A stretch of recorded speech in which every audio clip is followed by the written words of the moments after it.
Bonsoir, voici les titres du journal. Un nouveau plan de vol pour le redressement de la Camerco. Une autre équipe est aux commandes de l'Étoile du Cameroun depuis ce jeudi. Dévoilement en tête de ce journal.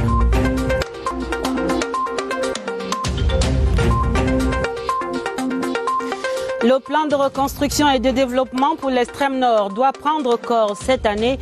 La mise en œuvre de cette prescription du chef de l'État est au menu du dossier du soir. Des priorités à suivre dans ce 20h30.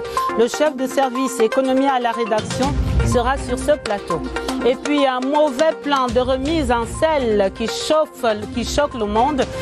Donald Trump et ses partisans ont attaqué le Capitole hier mercredi. Bilan des violences et réactions planétaires en page internationale du journal. Voilà pour les titres. Développement après ce message.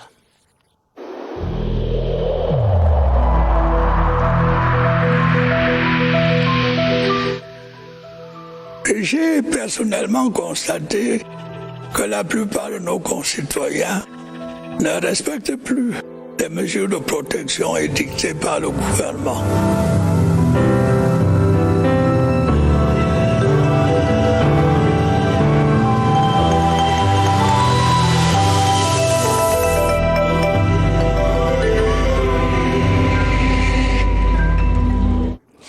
Ouvrons donc le journal avec cette dernière actualité qui nous arrive de Malabo en Guinée équatoriale. Le président équato-guinéen, son Excellence Teodoro Obiang-Nguema Mbazogo, a reçu en audience hier mercredi l'émissaire du président de la République, son Excellence Paul Biya.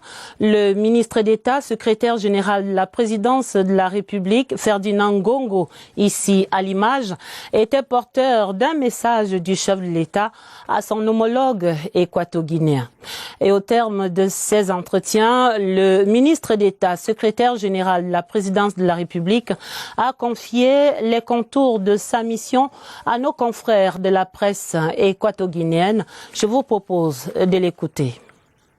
Je suis venu en qualité d'envoyé spécial de son Excellence le président Paul Biya auprès de son homologue et frère, le président Obiang, qui m'a fort bien reçu. Et l'objet de ma mission était de porter un message du président Paul Biya à son frère et ami, le président Obiang-Nguema, un message qui a trait au renforcement des excellentes relations de coopération qui existent entre le Cameroun et la Guinée équatoriale. Le ministre d'État, secrétaire général de la présidence de la République, Ferdinand Ngongo, émissaire du chef de l'État, son Excellence Paul Biya, auprès de son homologue, le président équato-guinéen, son Excellence Teodoro Obiang-Nguema Mbazogo. 100 fois remettre l'ouvrage sur le métier jusqu'à trouver la bonne combinaison, ce serait la règle appliquée à la Camerco par le gouvernement camerounais, la compagnie aérienne nationale qui reçoit ce jeudi encore une nouvelle équipe dirigeante dans le cockpit. Roger Jean-Claude Ayem va présider le conseil d'administration, Jean-Christophe Elangema et Alexandre Fauchivé étant respectivement directeur général et directeur général adjoint. Décision ce jeudi même au terme du conseil d'administration extraordinaire qu'a présidé le ministre des Transports Jean-Ernest Masséna Ngale Bibé. Les consignes de vol à cette nouvelle équipe, c'est le reportage de Aboubacar Abo. C'est un phénix qui veut conquérir le ciel. C'est à cette mission qu'a été appelée la nouvelle équipe dirigeante de la Camerco. Le colonel Jean-Christophe Elangema tient désormais les manettes de l'avion comme directeur général de la Camerco. À ses côtés, Alexandre Fauchivé comme directeur général adjoint. La paire a à son actif des années d'expérience dans la gestion managériale et autres postes de responsabilité. D'abord, on remercie la confiance que le chef de l'État à accorder à ma modeste personne. Il nous reste qu'à nous mettre au travail. Pour compléter le binôme, une troisième tête fait son arrivée. Jean-Claude Roger Ayem, désormais président du conseil d'administration. Des compétences utiles pour faire prendre de la hauteur à une institution qui peine à rester en l'air. Les dossiers les plus urgents touchent notamment à l'assainissement, à la réhabilitation et à la relance. L'acquisition à brève échéance de nouveaux aéronefs. Ensuite, la réhabilitation à brève échéance également d'un des avions immobilisés, qui procède à la mise en place très rapidement d'une procédure d'assainissement des comptes de Camerco et enfin d'entrer de nouveaux actionnaires, comme l'a souhaité le chef de l'État dans Camerco. La nouvelle équipe devra donc faire ses preuves et très vite pour sortir enfin le gros avion Camerco des zones de turbulence dans lesquelles il est empêtré depuis qu'il est dans les airs. Ouvrons le dossier de la rédaction pour tracer les perspectives vers la reconstruction de la région de l'extrême nord. L'opération est annoncée comme l'une des priorités pour l'année 2021 par le chef de l'État dans son discours du 31 décembre. La région dévastée par les attaques de Boko Haram depuis l'année 2014 s'est réjouie à présent de la concrétisation prochaine de ce plan de reconstruction et de développement. Retrouvons sur place à Maroua Abdoulaziz Amadou. Avant 2014, l'extrême nord était déjà la région la plus pauvre du Cameroun, avec 74% de la population vivant sous le seuil de pauvreté contre 37% au niveau national. Le conflit a aggravé cette situation et plus que par le passé, cette région est perçue par les organisations internationales comme une région à assister et non comme une zone d'opportunité économique. La fermeture des frontières avec le Nigeria a par exemple ravagé l'économie locale. Kousséri, cette ville qui jadis était le deuxième contributeur aux recettes douanières après Douala, a été sévèrement affectée, tout comme les postes de douane importants comme Limani, Fotokol, Blangwa, Dabanga et même Amchide dans le Mayo-Sava. Sur le plan agricole, la production a diminué de 2/3 depuis 2014. Le transport interrégional n'a pas été épargné. C'est le cas de Maroua Kousséri et Amchide Mora, Maroua Kousséri Fotokol, qui ne sont praticables que sous escorte de l'armée. Autre secteur à battre de l'aile depuis quelques années, le tourisme. Le parc de Ouaza, par exemple, est devenu l'ombre de lui-même. Dans un rapport publié en 2016 par l'ONG Crisis Group, plus de 40 000 habitations ont été détruites depuis 2014, 128 établissements scolaires, 30 centres de santé et 246 forages pour une valeur totale de 240 milliards de francs CFA. Le plan de reconstruction annoncé par le chef de l'État apparaît donc aux yeux des populations comme du pain béni. L'élite régionale salue justement ces annonces du président de la République et espère que la priorité de cette reconstruction sera accordée aux services sociaux de base totalement détruits et aux infrastructures touchées également par la crise sécuritaire. Malmoussa Le Doublez. Le sujet continue d'alimenter les conversations dans les chaumières. L'annonce du plan de reconstruction de l'extrême nord faite par le président de la République a comblé les attentes des populations de cette région. Dans le département touché par la crise sécuritaire, l'on s'est déjà fait une idée des priorités de ce plan de reconstruction. Il y a aussi les édifices, tels que les écoles secondaires, primaires, les hôpitaux. Dans le village, il n'y a pas assez de forage. Les ponts ont été coupés, les radiers, surtout avec la grande saison de pluie de l'année écoulée. Donc tout est à refaire. Et c'est donc tout naturellement que les acteurs du développement saluent cette vision du président Paul Biya et s'engage à contribuer à son implémentation sur le terrain. S'il a déclaré, c'est parce que dans sa vision, il avait prévu ça. Et nous sommes là pour traduire tout ça en actes concrets pour que le Cameroun aille de l'avant. Les populations sont désormais convaincues du relèvement de leur niveau de vie une fois que la machine de la reconstruction sera mise en branle. Et il faut dire que l'extrême nord, joliment baptisée fille aînée du renouveau, est bien une terre d'opportunités. Lucrèce Mebenga, bonsoir. Bonsoir Adèle. Vous êtes le chef de service économie à la rédaction TV et sur ce plateau pour analyser le potentiel de cette belle région. D'abord, dites-nous sur quelle filière ce plan de reconstruction et de développement prescrit par le chef de l'État devra-t-il s'appuyer ? Alors Adèle, je voudrais d'entrée de jeu qu'on s'arrête sur le tourisme. L'extrême nord, comme vous le savez, est gâté par la nature. Comment ne pas s'extasier devant ces pics et ces monts, Rumsiki, le plus spectaculaire, Mindif, Mogodé, le paysage lunaire de Kapsiki, le lac de Maga, les cases en obus de Mousgoum et bien sûr le célèbre parc de Waza et sa richesse faunique, réserve biosphère reconnue par l'UNESCO depuis 1979.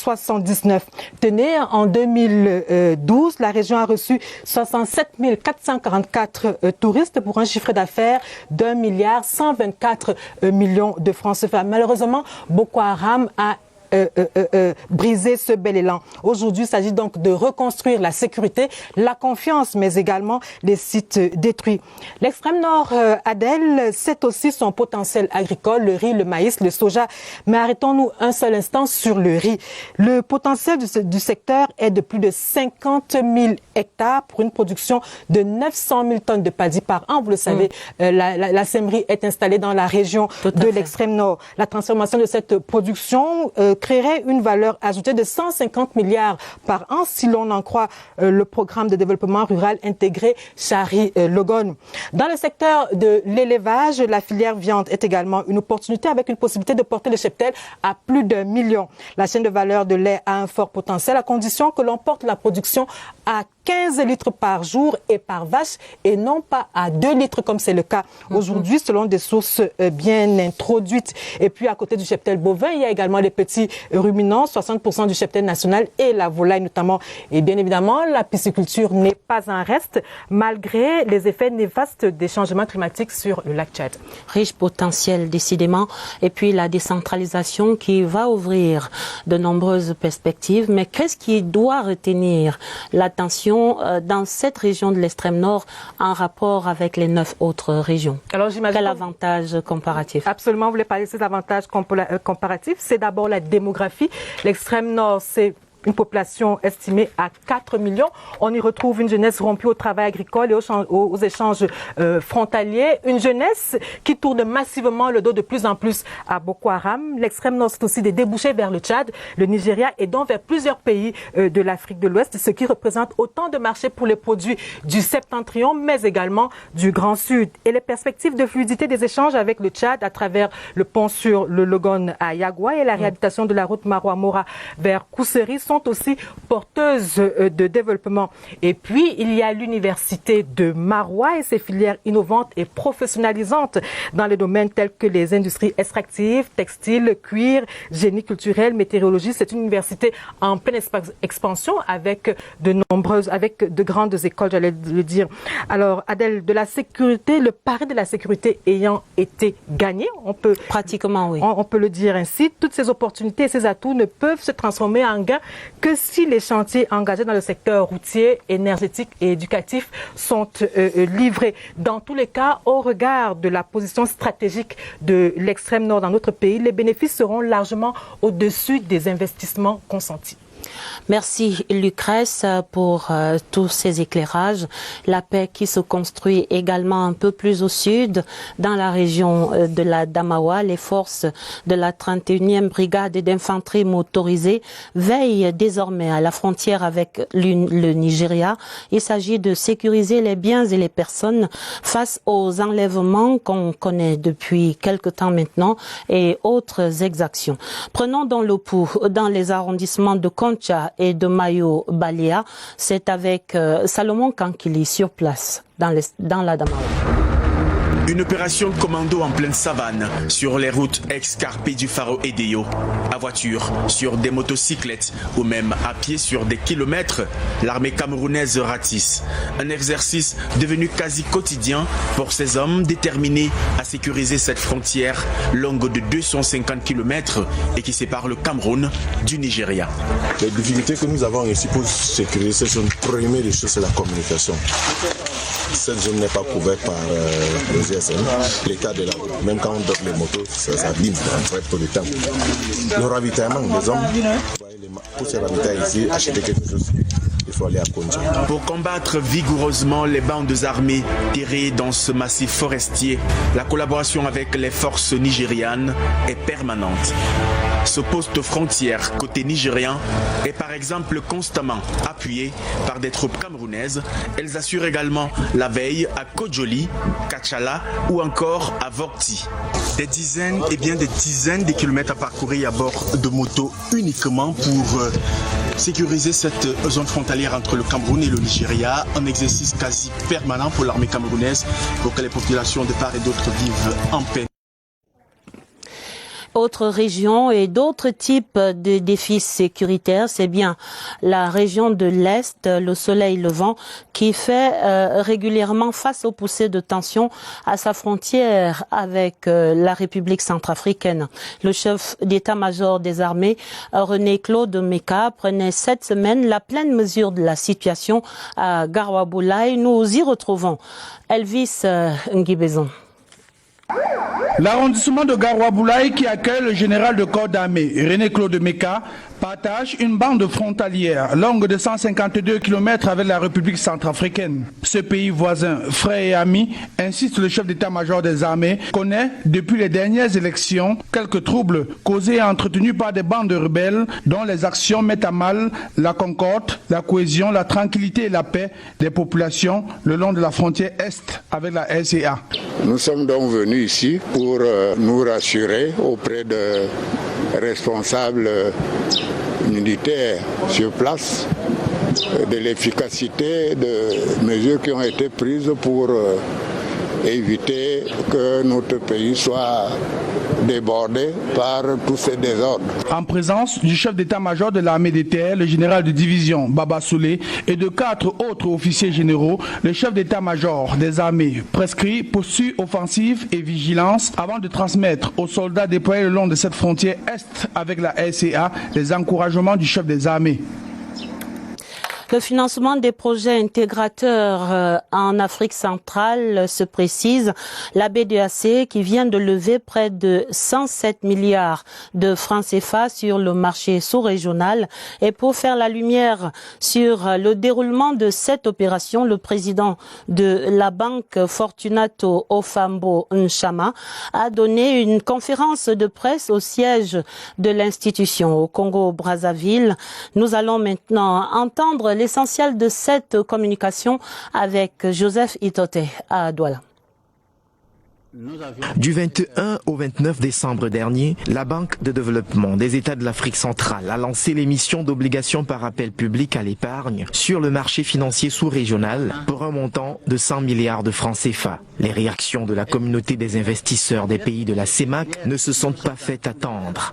Les gens se sont mobilisés à tous les niveaux pour faire en sorte que la BDAC non seulement puisse atteindre l'objectif recherché de mobiliser 100 milliards, mais qu'elle puisse aller au-delà. Les fonds ainsi mobilisés permettront de financer les projets intégrateurs appelés de tous les vœux par les chefs d'État de l'espace CEMAC. Il s'agit entre autres des projets dans le domaine de l'éducation, de l'agro-industrie, de la santé, des transports, de l'énergie et des télécommunications. Nous voulons exprimer notre gratitude aux populations de la CEMAC qu'en si peu de temps, ils ont pu réagir pour qu'eux-mêmes ils prennent en main le développement de notre espace communautaire. De l'avis des experts des questions financières, cette démarche de la BDAC permet de limiter le recours aux ressources financières venues d'ailleurs et le transfert des devises occasionné par le remboursement des emprunts extérieurs. Restons dans les finances pour une lecture des grandes lignes du journal des projets d'investissement public pour cette année 2021. 29% du budget de l'État du Cameroun sera ainsi destiné à l'investissement, une enveloppe en augmentation de près de 98 milliards et des investissements orientés essentiellement vers 5 axes prioritaires qui convergent vers un même objectif, la reprise de la croissance. Cyril Kingembepe. Le journal des projets 2021 est un document de 405 pages. L'avant-propos indique les 5 axes dans lesquels seront investies les ressources. Il faut achever la mise en service des grands projets de première génération. Le gouvernement va également finaliser ses programmes spéciaux. La reconstruction des régions du nord-ouest, sud-ouest et de l'extrême nord arrive en troisième priorité. Enfin, la couverture santé universelle, puis la décentralisation. En chiffres, c'est un total de 2758,5 milliards de francs CFA, soit 1406,5 milliards en autorisation d'engagement pour plusieurs années selon les orientations du budget programme et 1352 milliards en crédit de paiement pour la seule année 2021. Les infrastructures et la production engouffrent 74% de cette enveloppe, soit 5 points de plus qu'en 2020. La décentralisation, avec 102 milliards alloués aux collectivités territoriales, réserve une bonne place aux ressources pour la mise en place des régions. Le gouvernement met enfin un point d'honneur à l'accompagnement du secteur privé, moteur de la croissance soutenue, inclusive et durable. Les opérations de révision des listes électorales pour 2021 sont en cours depuis lundi cette semaine et c'est la mobilisation dans les différents états-majors des partis politiques. L'objectif est bien compris, il s'agit de faire le maximum d'électeurs pour préparer le succès, de faire enregistrer le maximum d'électeurs pour préparer le succès des futures élections. La stratégie déployée par ces acteurs politiques, c'est dans ce reportage de Jean-Pierre Congé. Dans les différents partis, les états-majors ont fait leur l'adage selon lequel qui veut aller loin ménage sa monture. À peine les listes électorales réouvertes, ils sont tous à pied d'œuvre. Au RDPC, toutes les instances du parti sont mobilisées pour que le maximum de militants et de citoyens soient inscrits. Tout le monde travaille pour s'assurer d'abord l'inscription de nos militants d'abord sur les listes électorales. Nous travaillons aussi parce que les autres citoyens qui ne sont pas nécessairement nos militants soient aussi inscrits. La mise à contribution des différents organes du parti, c'est également la stratégie adoptée par l'UNDP. En ce qui concerne les actes de naissance, ceux qui ont les difficultés pour avoir la carte nationale d'identité, ils se rapprochent de leur section.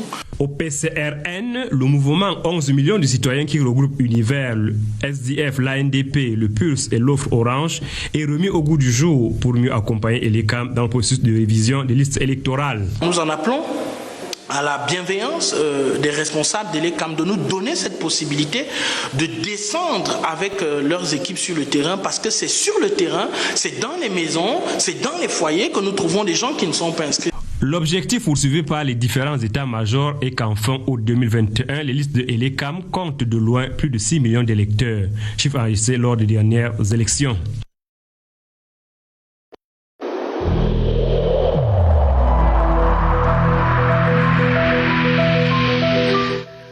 Je vous exhorte de nouveau à porter vos masques, à vous laver régulièrement les mains et à faire appel à un médecin ou à tout autre personnel de santé au cas où des symptômes apparaissent. C'est le seul moyen de préserver les vies et de freiner la propagation du virus.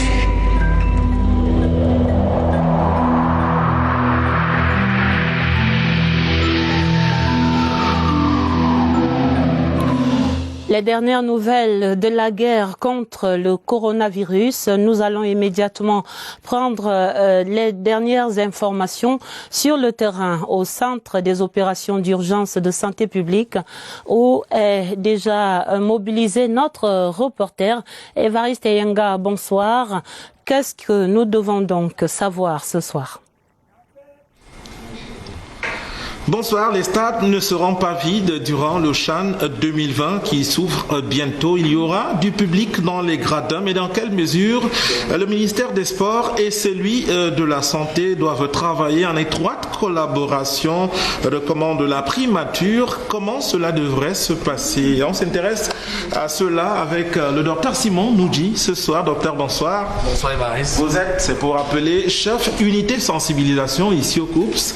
25% de spectateurs au stade lors d'un match dans les gradins notamment. Alors comment on fait la distanciation physique, le port du masque à l'entrée et dans les gradins?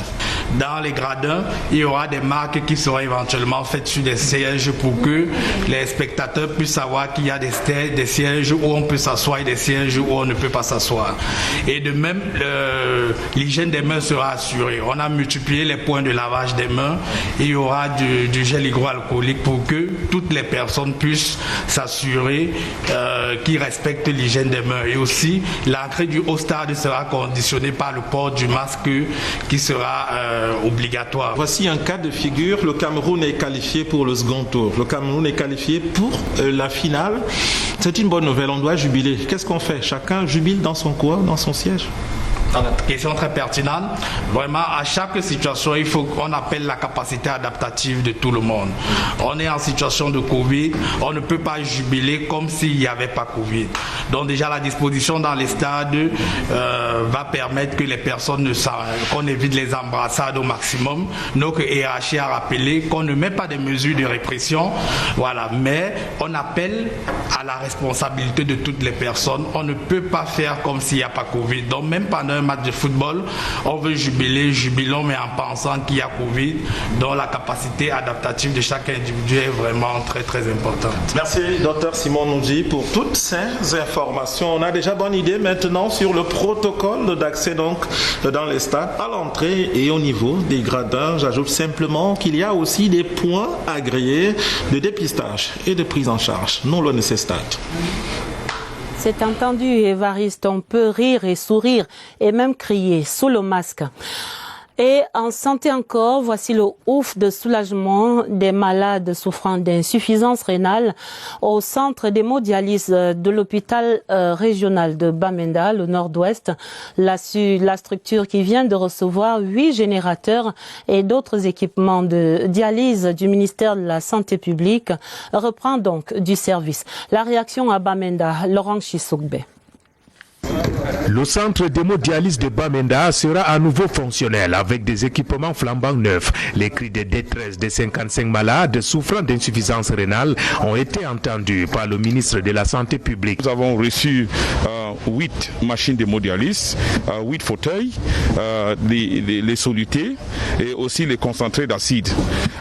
Tous ces instruments vont nous permettre de prendre en charge nos malades. Selon les responsables sanitaires, ces équipements pourront couvrir plusieurs mois de séances de dialyse. Avec 120 sessions par semaine et 480 sessions par mois, nous estimons que ces intrants vont nous couvrir pendant une période de 9 mois. Une bonne nouvelle qui enchante les cœurs des malades. Si vous constatez la souffrance que les malades sont en train de traverser à l'heure actuelle, surtout ceux qui ont fait le déplacement des autres centres, ils n'ont pas été reçus. Nous remercions le ministre et le chef de l'État. Avant la réception de ces matériels, le centre d'hémodialyse de Bamenda ne disposait que d'un seul générateur. Aux âmes bien-nées, vous connaissez la suite. Voici l'extraordinaire histoire de Tister Diop Mvondo, qui est à la une de nombreux tabloïds. Depuis quelques jours maintenant, ce jeune Camerounais de 22 ans est titulaire d'un doctorat en mathématiques obtenu à l'université de Grenoble en France. Daniel Menanga retrace ici le prodigieux parcours de ce jeune prodige, naturellement avec ses parents ici à Yaoundé, et lui-même joint au téléphone en France. Regardez. Docteur à 22 ans, je ne vais pas crier ça sur les toits. Conversation avec un crack depuis la France.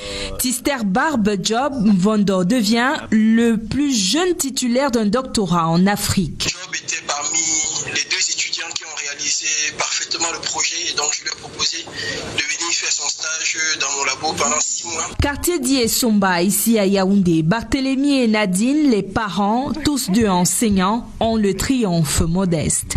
Je nais justement avec tout ce qui se passe tout autour du résultat de l'enfant. Il est déjà majeur, il a 22 ans. Il sait que c'est le début du travail. Il y a de cela, je crois, 2 ans. Il a fait le cours sur le théorème de Pythagore. Ok, moi je suis assis derrière, il est devant avec les enfants. Ce qui m'a surpris, c'est que avant de commencer son cours, papa m'a toujours dit, il y a toujours de la place au sommet pour les meilleurs. Dès l'âge de 4 ans, le petit Beryl enchaîne au Cameroun les cycles primaires et secondaires avec brio jusqu'à l'obtention du DCE Level, équivalent du bac, à 13 ans seulement. Je joue aux jeux vidéo, je sors avec des amis, on discute tout le temps. J'ai une vie sociale. Ici, il entre en première année à l'école polytechnique de Yaoundé. Après un faux pas, le génie informatique se dévoile. Pendant sa thèse, il donnait des cours à l'élite, c'est la fine fleur française. Au-delà des honneurs, c'est surtout la qualité de la formation au Cameroun que Dr Tister Barbe Job Mvondo porte très haut. Chapeau bas, jeune homme.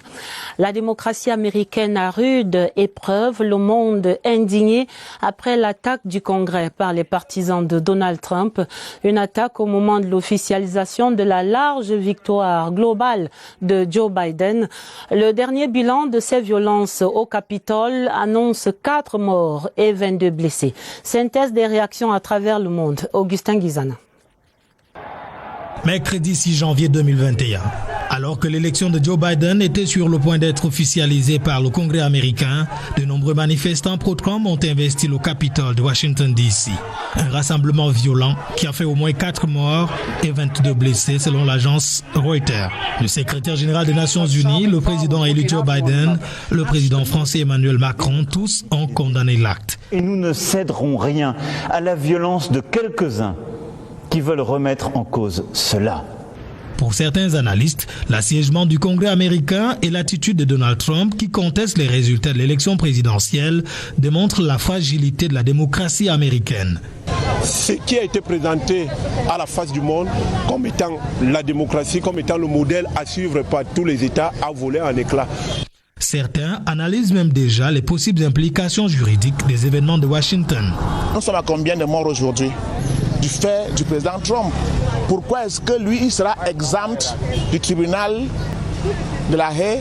Twitter s'est employé à effacer les appels à la manifestation de Donald Trump. Ça aurait pu être interprété comme des appels à l'insurrection. Le fait que Twitter ait effacé ces messages-là ne signifie pas que le procureur ne puisse pas se saisir de ces messages-là et choisir de traduire le président Trump en justice. Les analyses de la politique internationale indiquent que démocrates et républicains gagneraient à faire preuve d'humilité pour le bien de la démocratie américaine.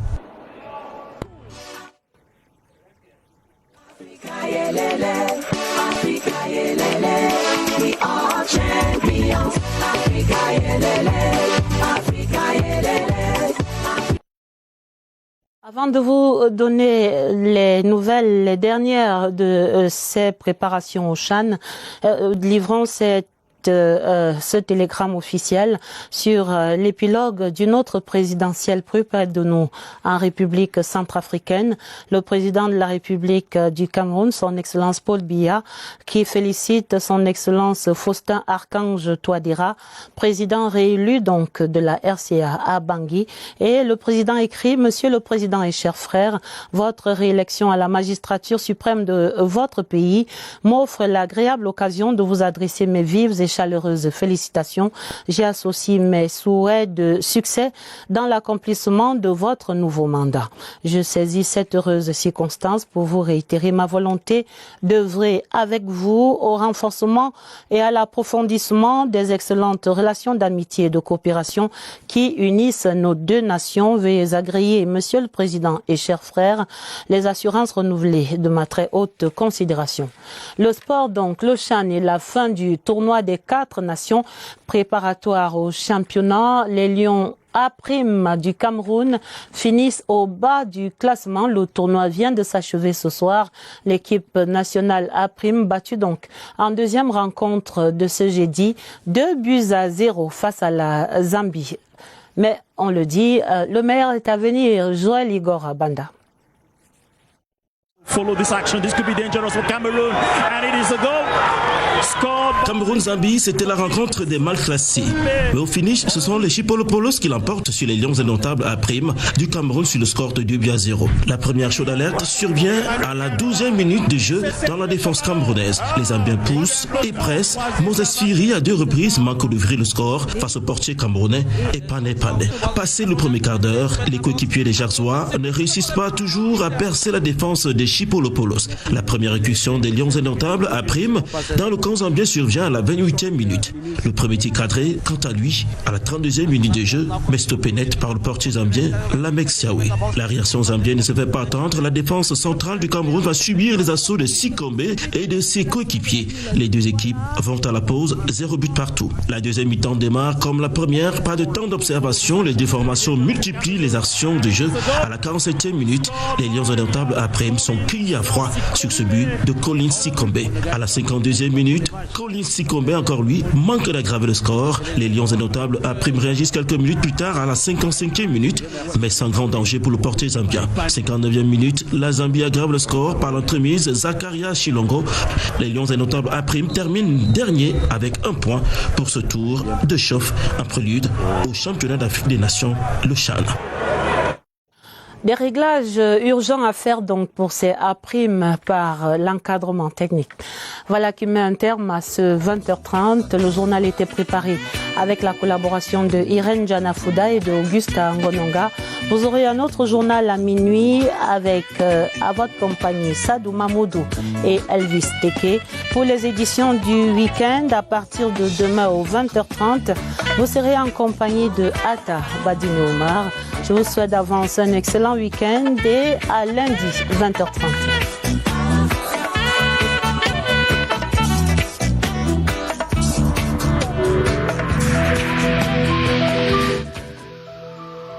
Malgré nos efforts, le Covid-19 a endeuillé de nombreuses familles et provoqué de graves difficultés dans le fonctionnement de notre économie et de notre société.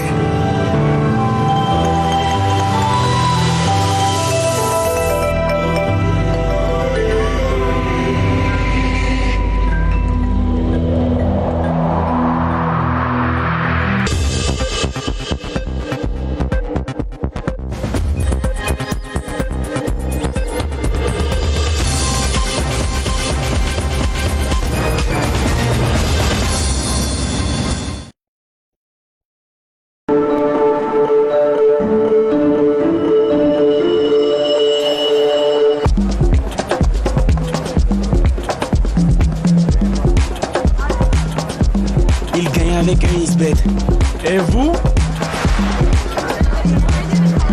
Il gagne avec un Xbet. Et vous?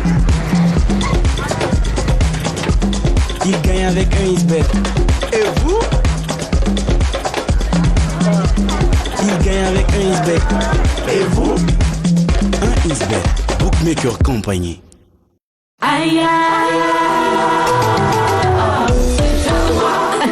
Depuis le nord du Cameroun, le soja qu'il a composé, travaillé, cultivé et conservé dans le respect des valeurs ancestrales. Aya Oil, la seule vraie huile raffinée de soja.